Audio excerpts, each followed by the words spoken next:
గాంధీ మహాత్ముడికి ఉన్నటువంటి కార్యక్రమాలు అందరికీ ఉన్నాయా చెప్పండి? గాంధీ మహాత్ముడు ఈ పొలిటికల్ ఫీల్డ్ లో రామరామ వరల్డ్ పర్సన్ కదండి, వరల్డ్ ఫేమ్ ఉన్నటువంటి మహనీయుడు కదూ. అనేకమైనటువంటి కార్యక్రమాల్లో ఉండి వారు చెప్పినటువంటి ఒక మాట, ఒక వాక్యం చెప్పి నేను గీతలో ప్రవేశిస్తున్నాను. ఏం చెప్పారు తెలుసండి? వెన్ డౌట్స్ హాంట్ మీ, ఎప్పుడైనా సందేహాలు నాకు వస్తే, when doubts haunt me, when disappointments stare me on the face, when I see not a single ray of light across the horizon, I turn to Bhagavad Gita and find a verse which will comfort me. And I immediately begin to smile in spite of overwhelming sorrow. My life has been full of external tragedies, and if they had not left any effect on me, I owe it to the teachings of Bhagavad Gita.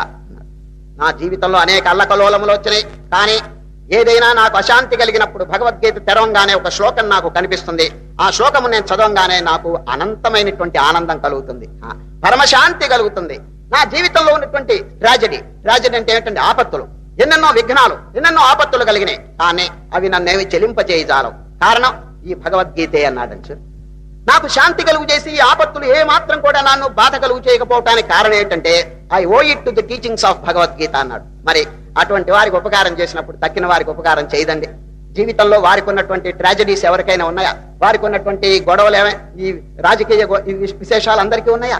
లేవు కదా. ఇదో చిన్న సంసారం, చిన్న ఇల్లు, చిన్న కాపురం, దాంట్లో మనకి ఎన్ని వస్తాయి? ఏదో కొద్దిగా వస్తాయి. మరి అది భగవద్గీత తొలగించలేదా ఆ ఆపత్తుల్ని?